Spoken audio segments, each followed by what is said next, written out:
Halo, assalamualaikum sobat mutu kelas 12 TLM yang Bu Afri banggakan. Semoga kalian dalam keadaan sehat dan semoga kalian semoga kalian tidak merindukan Bu Afri ya. Nah, kali ini di mata pelajaran imunoserologi, Bu Afri akan menjelaskan mengenai pemeriksaan tifoid. Kalian pastinya tahu kan ya tifoid itu apa. Jadi Bu Afri akan menjelaskan sedikit mengenai tifoid. Oke, semoga bermanfaat ilmunya hari ini. Langsung next ke slide berikutnya. Oke, langsung saja kita berkenalan dengan yang namanya tipes. Apa itu tipes? Atau juga yang disebut dengan demam tifoid.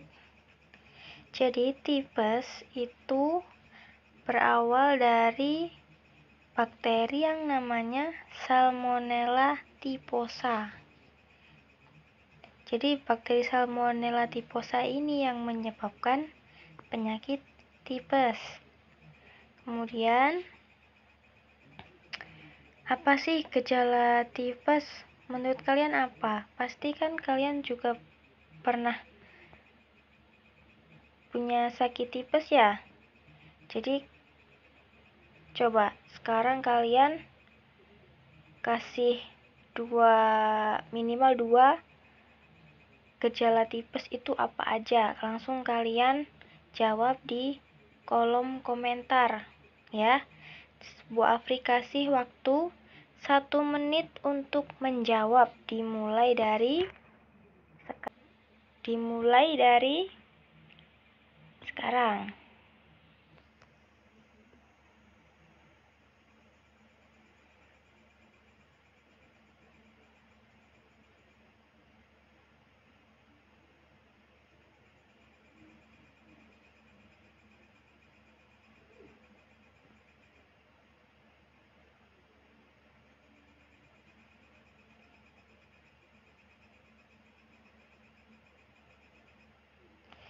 Ayo, apa aja gejala tifoid atau tipes menurut kalian?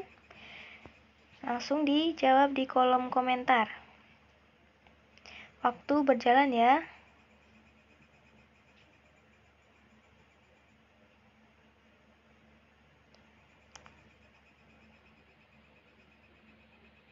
Oke, waktu habis ya. Oke, sekarang lanjut ke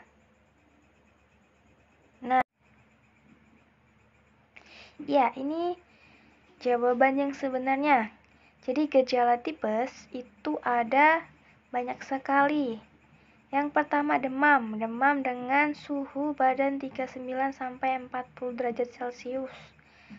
Disertai nyeri kepala dan otot, nyeri perut, pusing, lemas, diare atau konstipasi, nafsu makan jadi berkurang dan ruam di badan. Jadi ini gejala penyakit tipesnya. Kemudian penyebabnya apa? Nah, ini penyebab penyakit tipes. Jadi yang pertama cara masak yang tidak higienis. Jadi kalian beli sayur atau beli apa dari pasar, kemudian kalian langsung masak, tidak dicuci terlebih dahulu. Terus terkadang kalian kalau masak itu belum matang, sudah kalian makan. Jadi kayak seperti masakan ini, masak dagingnya cuman setengah matang aja, padahal setengah matang itu sebenarnya tidak baik ya, soalnya bakterinya itu masih ada yang tersisa di dalam daging, jadi belum mati. Kemudian minum air mentah. Nah, minum air mentah ini tidak untuk tidak boleh untuk dikonsumsi sebenarnya. Air yang sudah matang aja banyak bakterinya, apalagi yang masih mentah, belum dimasak. Terus Apalagi air yang tercemar. Nah, ini kan ada hubungannya sama kita minum air mentah. Jadi air mentah itu kan kita tidak tahu ya asalnya dari mana. Misal dari sungai. Nah, sungai ini sudah tercemar dari limbah orang, dari limbah pabrik bisa, terus kemudian limbah rumah tangga juga bisa, kan ya. Kemudian sanitasi yang tidak benar. Nah, sanitasi yang tidak benar ini kurang kurang kebersihan. Jadi dekat dengan ada lalatnya, ada tikusnya, jadi kurang menjaga kebersihan. Jadi ini yang yang bisa menyebabkan penyakit tipes. Nah, selanjutnya, di dalam penyakit tipes ini kita bisa tahu dengan cara pemeriksaan Widal. Pemeriksaan Widal ini ada 3 metode. Yang pertama metode rapid slide test, yang kedua quantitative tube test, sama yang terakhir adalah Tubex TF. Kemudian yang kita bahas yang pertama adalah rapid slide test. Jadi di sini kita hanya menggunakan slide aglutinasi seperti ini ya, contoh gambarnya, atau bisa juga kita menggunakan object glass.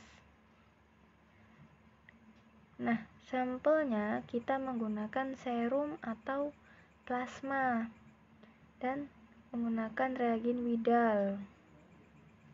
Caranya gampang. Tinggal kita teteskan serum sama reagennya, kita campur, kita aduk, kemudian kita goyang slide aglutinasinya selama kurang lebih 1 menit. Kemudian langsung kita baca apakah terdapat aglutinasi atau tidak.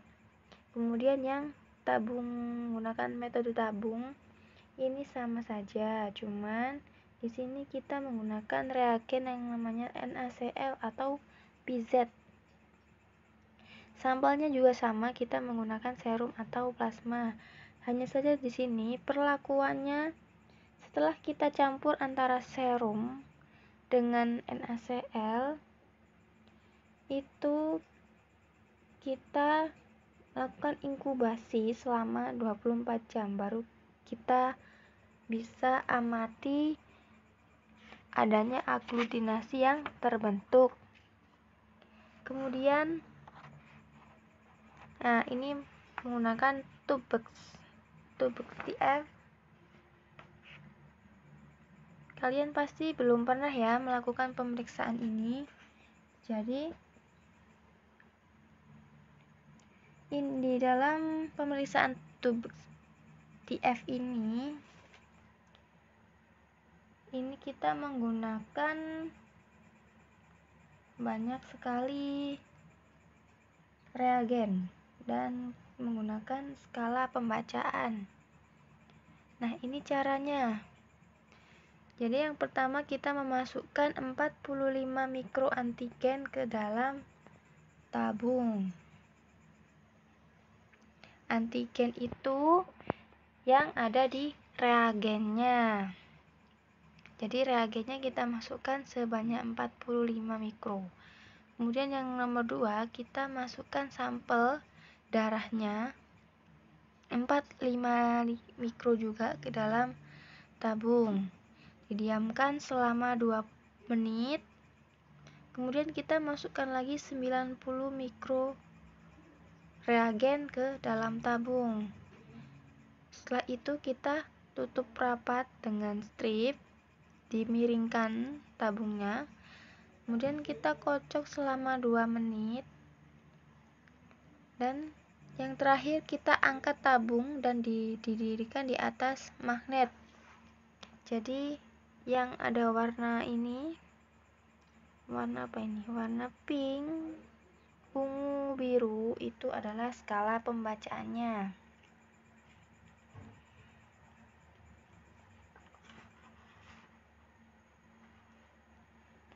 Nah, ini ada juga yang menggunakan rapid test. Di sini mudah sekali ya malahan. Jadi sama seperti perlakuan yang rapid test COVID-19 kemarin. Jadi di sini menggunakan 5 mikro atau 10 mikro serum dimasukkan ke dalam sumur sampel atau well. Setelah itu kita teteskan sebanyak 3 tetes buffer uji tifoid ke dalam sumurnya, kemudian diinkubasi selama 20 menit. Setelah 20 menit akan muncul adanya garis. Ketika hasilnya negatif, maka hanya akan muncul pada kontrol saja. Namun, ketika hasilnya positif, itu akan muncul garis pada kontrol dan tes.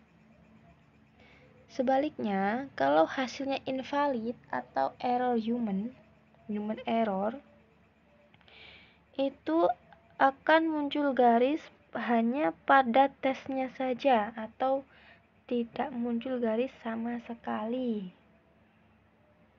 Jadi, Oke, terima kasih kalian sudah meluangkan waktu buat menonton video ini. Mohon maaf apabila penjelasan Bu Afri masih membingungkan ya buat kalian. Jadi kalian bisa tanya ke Bu Afri masalah materi hari ini jika kalian merasa bingung ya. Oke, semoga ilmunya hari ini bermanfaat, dan jangan lupa kalian absen di kolom komentar di bawah ini. Dan jika kalian mengalami kesulitan, bisa kalian screenshot lalu kalian kirim ke via WA saya. Oke, sekian dari Bu Afri. Wassalamualaikum warahmatullahi wabarakatuh.